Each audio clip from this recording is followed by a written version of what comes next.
Hey folks, this is Brian with another session recap. This one is from our Elderath campaign. That's the game I play in.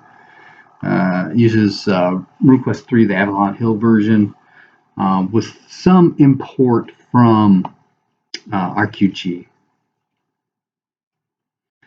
So, when we last left the party, they had just finished off some of the goblins, but we were hearing noises from the north and the east. So Runt is trying to climb down from the cliff he is on. Some of the other guys are kind of looking around the goblin camp. There's a refuse pile, fire tent, some sleeping areas. And Raymond is kind of in the middle, sort of. But two arrows come out of the darkness from the north hallway and hit him. One in the chest or abdomen and one in the arm. So he gets out of the way, pulls a torch out of his backpack, lights a second torch that he can then throw down the hallway. While he's doing all that, Wes casts his light spell, which is like a flashlight out of his hand kind of thing, and is leaning around the curvature of the cavern there to flash out so he can see. This looks longer. It goes 50 feet, whereas the normal torchlight's like 20 or 30. And so, bing, yeah, there is a goblin archer down there. He fires again, ends up hitting Raymond while he's doing his stuff. The rest of the party, there are three goblins coming down the east hallway, east corridor. And so they move and engage. Alexander takes one last bow shot down the north corridor before changing weapons and heading east, where most people are going to attack the goblins. And the goblins attack! Tindo does get a slash to the abdomen. Or Tindo gets a slash to the abdomen and goes down. Alvis hits one of the goblins in the abdomen with enough damage to put it down. Later on, he does a slash to one of the goblin's legs. It actually amputates that goblin's leg, but the goblin is actually still conscious at that point. Eventually, a warg, an archer, and a shaman come down that east hallway. Tindo tries casting Calm Spirits, but it is countered by the shaman.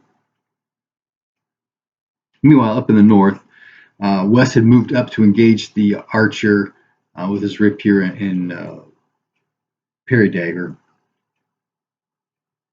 We've adjusted the riposte rules. So instead of needing to get a special on his parry, he just needs a parry. It turns into a riposte. He does the attack. So there's a lot more riposte happening now. But on his first one, he makes the riposte, but then he fumbles the attack. Ends up breaking an armor strap on his right leg armor, so it's flopping around.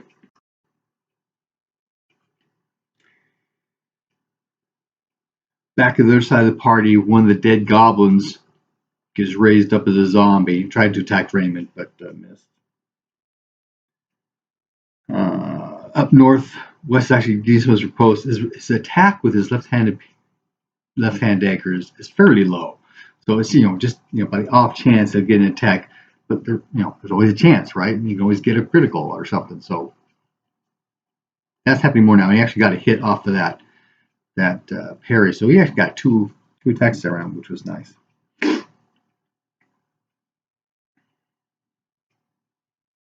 Down south, Alexander is in with his mess of melee with stuff, and the goblin had gone down, so he took the goblin's place, and there's the warg, and the warg attacks, but he parried with his war sword, did some damage to the warg's mouth, his head, whatever. But that was enough for the warg to start to back out. Up north, Wes is hearing footsteps from the northeast, And sure enough, another goblin shows up.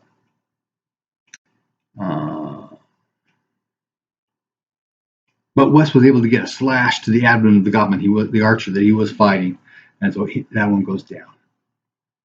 Tindo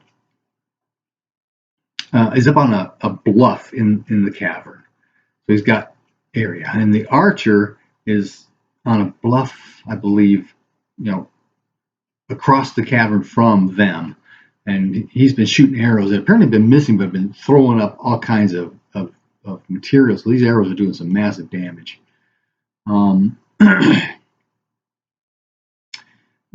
So Tindo pulls out his bow, and he got a crit on the other archer to his right leg.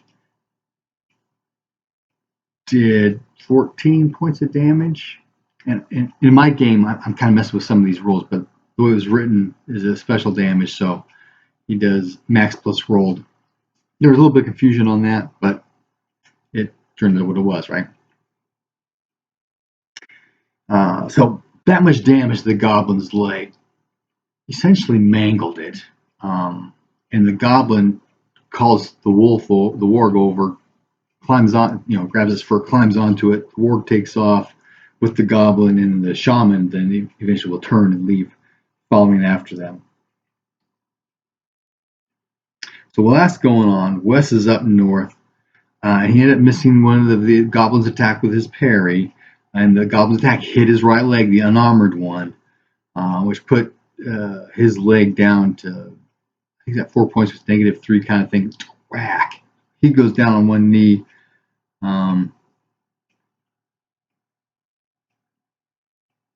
And the next 2 melee rounds, he's trying to cast sleep on this guy. Missed the first time, but the second time got him. And about that time, Tindo, because the goblin and the shaman guys had taken off, goes the other direction. They think these two things meet. So they think these guys are coming around to get at me. So he comes up, sees the dead goblin attacking me. But as soon as he gets there, that round is when the sleep goes off, so the goblin falls asleep. But he heals Wes's leg.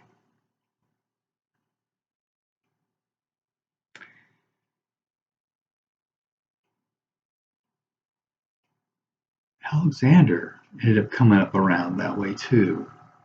Oh, he was following Tindo. Tindo and Alexander came up. So Tindo goes back, and Alexander West then kind of, flashlight. What's this area look like?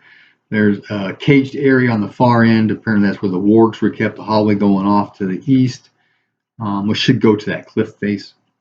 And there's stuff off to the west. And there's stuff off to the east as well. So we start going that direction. And sure enough, they do match up. We got a loop kind of this way. But there's an area over here, and there's a hallway over here. So there's some discussion at this point.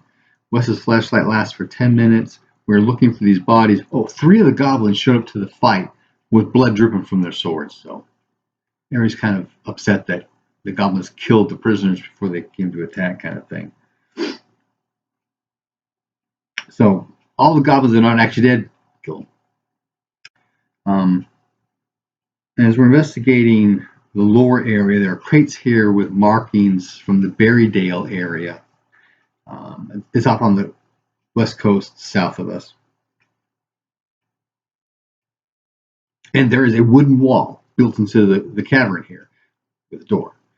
So we get around. We all think that the 3 that escaped, the warg, the archer, and the shaman, went this way. But it is barred on the inside. Runt actually, with the dagger or something, managed to finagle and get there, get the bar knocked off, open the door. It's a shack. Essentially, it looks like a mining shack, right? There's a bed, a table, a couple bookshelves, a chest, some crates and stuff. So we search it. We're looking for a secret door. We don't find nothing.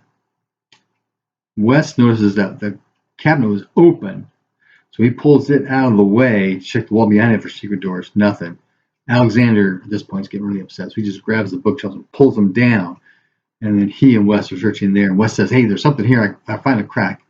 And Runt comes over and he finds the mechanism. Okay, there used to be a wall sconce here. It's been broken off, but there's something still here. And it opens up. the door opens, it's a secret door, goes into a cave, cavern, tunnel that ends in a huge boulder. So everybody gets up there except for Wes, because Wes is lost ring. Everybody gets up there, start push. While they're doing though, Wes does hear a popping sound. So Brunt starts looking around. He finds a mechanism. It's a counterweight kind of thing, pushing on it, whatever. And sure enough, the bullet rolls out of the way, and we're at the outside. Look around. Yes, there are blood tracks. So we follow them, and we follow for quite a ways. They go southeast and then east, like they're going into the mountains and stuff, and going, yeah, that's not good. But we lost track of it at that point. So we head back to the Goblin Cave.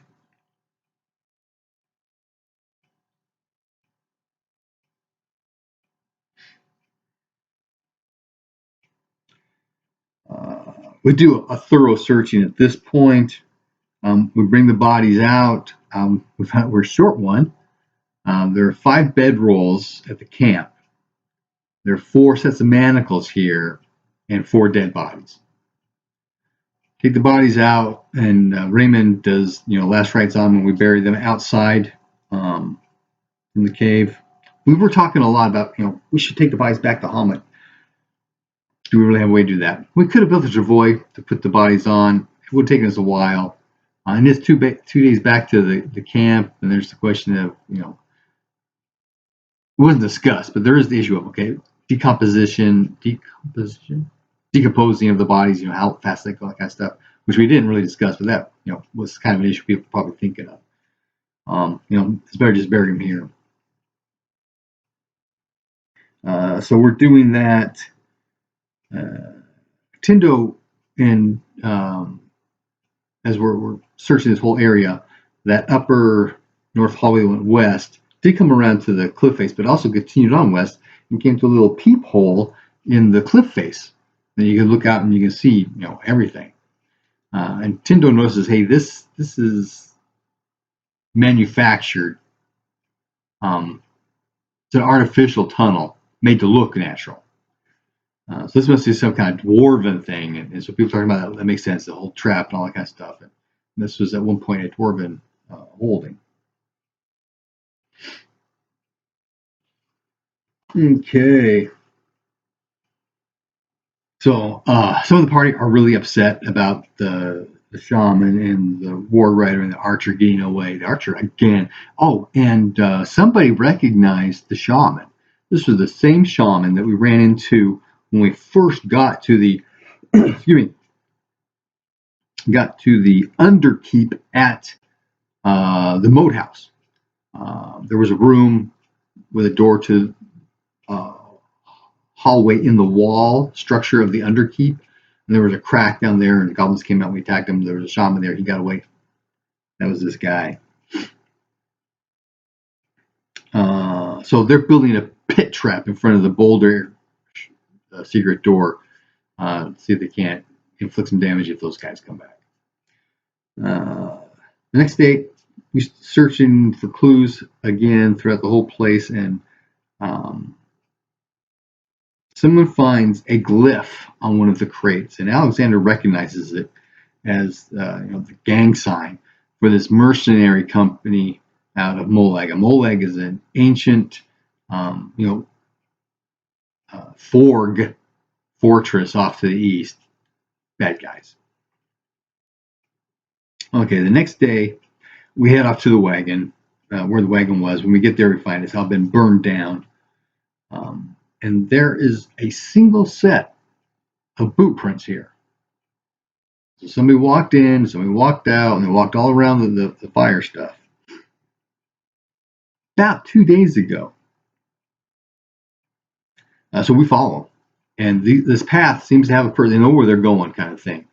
But they're heading down to the area that was a valley with the river that feeds into the river that goes through Hamlet, where we, weeks ago, saw lots of torches, like armies moving through. So Wes is really concerned about this, but there's still, there is a person here we're following.